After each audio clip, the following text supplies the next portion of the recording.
अस्सलाम वालेकुम, सबको प्यार भरा सलाम। आप देख रहे हैं यूरोप विज़न न्यूज़ और मैं हूं शाहिद सदीकी।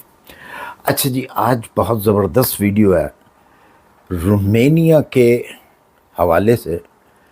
दो मैं इसके अंदर आपको चीज़ें बताऊंगा। दो चीज़ें कौन सी है? एक तो है वर्क परमिट के हवाले से, रोमेनियन वर्क परमिट, और दूसरा जो बहुत ज़्यादा ज़रूरी एक चीज़ है, जो कि बहुत सारे सवाल होते हैं और लोगों को नहीं पता इस चीज़ का, कि जब आपको रोमेनिया का वर्क परमिट मिल जाता है, आपकी होम कंट्री में आ जाता है, आपके हाथ में आ जाता है, तो वो कब तक वैलिड होता है।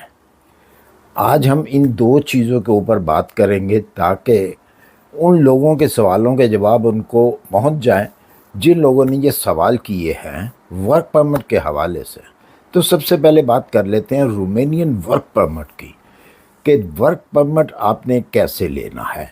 2025 में रोमेनिया ने भी अपनी सैलरी को इंक्रीज़ किया है।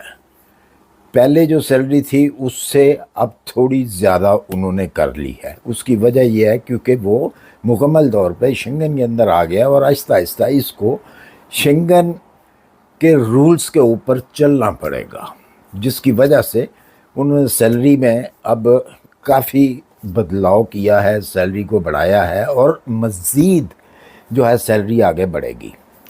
इसके लिए वर्क परमिट आपने कैसे लेना है, मैं इसकी एक आपको बहुत अच्छी सी टिप दे देता हूँ। वही टिप आप इस्तेमाल करेंगे तो आप कामयाब ज़्यादा होंगे बनिस्बत आप अपने इलाके के, अपने कंट्री के जो आपके जो काम करते हैं, वीज़ों का कंसल्टेंट हैं या वो एजेंट हैं, उनसे अगर आप लेंगे तो शायद आप लेट हो जाए, शायद आपका पैसा ज़ाया हो जाए, क्योंकि अक्सर होता है ऐसे ही। अगर आपने रोमेनिया का वर्क परमिट लेना है तो अपनी कंट्री में जो आपके मंजूर शुदा गवर्नमेंट से रजिस्टर्ड जो एजेंट हैं या रिक्रूटिंग एजेंसी हैं इस किस्म की, उनसे वर्क परमिट आप लें पैसे देकर। अगर वो आपसे फ्रॉड नहीं करेंगे क्योंकि वो गवर्नमेंट से रजिस्टर्ड हैं, गवर्नमेंट के पास से रजिस्टर्ड हैं और उनकी काफ़ी सारी ऐसी चीज़ें होती हैं जो गवर्नमेंट के पास पड़ी होती हैं, जिसकी वजह से अगर वो आपसे फ्रॉड करेंगे तो उनकी वो सारी चीज़ें जो हैं वो गबन हो जाती हैं। तो लिहाजा कोशिश करें, अगर आपने पैसे देकर ही वर्क परमिट लेना है तो फिर उनसे लें, अरे गहरे नत्थु खैरे से मत लें, उससे आपका नुकसान होगा।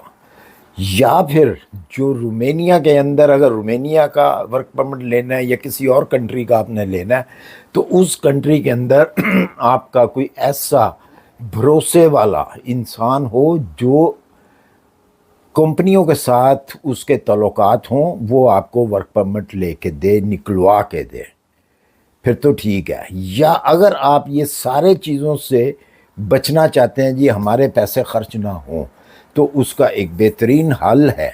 वो ये हल है कि आप गूगल करें, गूगल में आप अप्लाई ढूंढें, वहाँ पे डायरेक्टली जो है उसको अप्लाई करें, वो आपके पैसे नहीं लगेंगे। लेकिन क्या है कि अप्लाई फिर आपने खुद करना है। सीवी जो है आपकी उसी से रिलेटेड होनी चाहिए जिसके लिए आप अप्लाई कर रहे हैं, क्योंकि अक्सर देखने में आया है कि लोग अप्लाई तो करते हैं लेकिन उनके पास वो स्किल ही नहीं होता जिसकी वो सीवी बना के देते हैं। तो कोशिश ये करें, बल्कि कोशिश क्या होना ही ये चाहिए कि जिस काम के लिए आप अप्लाई कर रहे हैं अपना वर्क परमिट, उस वही काम आपको आता हो, आपका एक्सपीरियंस भी उसी काम में हो, तो तब आप कामयाब होंगे। और कभी भी ज़हन में ये मत रखिएगा कि मैंने एक जगह पे अप्लाई कर दिया तो मैं इसका वेट करूं, कभी ऐसा मत करें।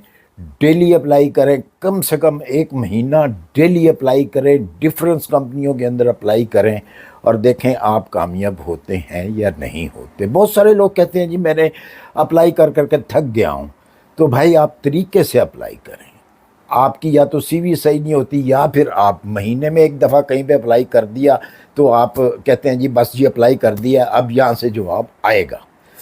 تو آپ اسی انتظار میں رہتے ہیں. نہیں، آپ نے انتظار میں نہیں رہنا، آپ نے اپلائی کرتے رہنا ہے ڈفرینس کمپنیوں. جو بھی آپ کو ویب سائٹ نظر آتی ہے گوگل سے آپ لیں website, original website لیں، گورنمنٹ کی ویب سائٹ لیں، وہاں پہ آپ اپلائی کریں، محنت کریں بھائی.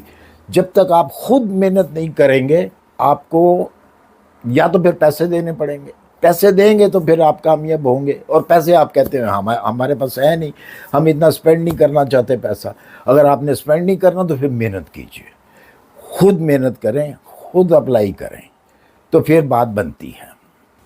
کیونکہ اس ٹائم پہ رومینیا کا ویزا جو ہے، ورک پرمٹ جو ہے، باقی تمام کنٹریوں سے زیادہ ایزی ہے. یہ میں آپ کو بتا دوں، اس سے زیادہ ایزی جو ہے ورک پرمٹ یا تو بلغاریہ یا پھر رومینیا. بلغاریہ جو ہے تھوڑا سا ایک قدم پیچھے ہے، رومینیا آگے ہے. اچھا جی، یہ تو بات ہو گئی ورک پرمٹ کی.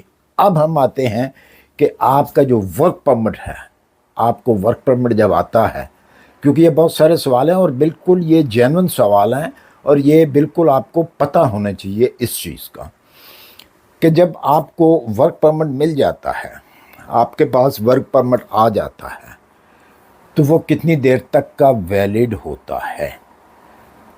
جب تک آپ سب سے پہلے جب آپ کو ورک پرمٹ آتا ہے اور یا آپ کو شور ہو جائے کہ جی نیکسٹ منتھ میں میرا ورک پرمٹ آ جائے گا، نیکسٹ منتھ کی میں بات کر رہا ہوں، تو اس منتھ میں آپ اپوائنٹمنٹ لینے کی کوشش کریں کہ اسی منتھ میں آپ کو اپوائنٹمنٹ لیں نیکسٹ منتھ کی. لیکن وہ میں پہلے آپ کو بتا چکا ہوں کہ آپ کو شور ہونا چاہیے کہ نیکسٹ منتھ کی کون سی ڈیٹ کو جو ہے آپ کے پاس ورک پرمٹ پہنچ جائے گا. تو اس کے بعد کی آپ ڈیٹ جو ہے وہ ٹرائی کرنی شروع کر دیں، کیونکہ اس کی جو ویلڈ ہوتا ہے یہ ورک پرمٹ، وہ 3 سے 4 مہینے، کچھ کمپنی کا 4 مہینے تک ہوتا ہے، کچھ کا 3 مہینے ہوتا ہے. آپ 3 مہینے رکھیں، آپ 4 مہینے کا رپھڑ ہی نہ رکھیں. جب تک اگر آپ فرض کریں کہ 2 مہینے ہو گئے آپ کے پاس ورک پرمٹ آیا ہوا ہے اور آپ کے پاس ہے، آپ کو اپوائنٹمنٹ نہیں مل رہی، تو 3 منتھ کے بعد وہ آپ کا ورک پرمٹ جو ہے وہ ختم ہو جائے گا. پھر کیا ہوگا؟ پھر آپ کو دوبارہ سے جو ہے وہی ورک پرمٹ لینا پڑے گا. ہاں، اگر 2 مہینے ہو چکے ہیں آپ کے پاس ورک پرمٹ آیا ہوا ہے اور اس دوران آپ کو اپوائنٹمنٹ مل جاتی ہے، لیکن یہ بھی بہت جلدی جو ہے یہ سلسلے جو ہیں اب ختم ہونے والے ہیں اپوائنٹمنٹ کے، یہ آپ کو بہت جلدی مل جایا کرے گی. لیکن فی الحال جو ہے پرابلم چل رہی ہے، تو اس سے ریلیٹڈ ہی یہ میں بتا رہا ہوں کیونکہ سوال بھی یہی آئے ہیں. اگر آپ کو اپوائنٹمنٹ مل جاتی ہے 2 مہینے کے بعد بھی، تو تب بھی آپ کے پاس نارمل 1 منتھ ہوتا ہے. 2 مہینے کے بعد بھی اگر آپ کو اپوائنٹمنٹ مل جاتی ہے تو وہ آپ کا ورک پرمٹ جو ہے وہ ضائع نہیں ہوگا. کیوں کہ آپ کی رجسٹریشن جو ہے وہ ایمبیسی کے اندر ہو چکی ہوتی ہے اسی ورک پرمٹ کی. تو بے شک آپ کو 2 مہینے کے بعد اپوائنٹمنٹ ملتی ہے ایمبیسی جانے کی، اپنی فائل لاک کروانے کی، فائل جمع کروانے کی، انٹرویو کے لیے اگر انٹرویو ہے تو بے شک 2 مہینے کے بعد آپ کو اپوائنٹمنٹ ملتی ہے، تو وہ والا ورک پرمٹ آپ کا ویلڈ ہوگا، وہ انویلڈ نہیں ہوگا. ہاں، اگر تو آپ گھر بیٹھے رہتے ہیں، آپ کو اپوائنٹمنٹ نہیں ملتی، تو پھر 3 منتھ کے بعد وہ آپ کا ورک پرمٹ جو ہے ختم ہو جاتا ہے. اس کے بدلے میں پھر آپ کو دوبارہ سے ورک پرمٹ لینے کی ضرورت ہوتی ہے. تو یہ تھی جی آج کے یہ دونوں چیزوں کے سوال کے جواب آپ کے لیے. تو امید ہے آپ کو میری ویڈیو پسند آئی ہوگی. پسند ہے اسے لائک اور سبسکرائب کر دیجیے. اپنی دعاؤں میں یاد رکھیے. ملتے ہیں انشاءاللہ پھر کسی اچھی سی انفارمیشن کے ساتھ. اللہ حافظ.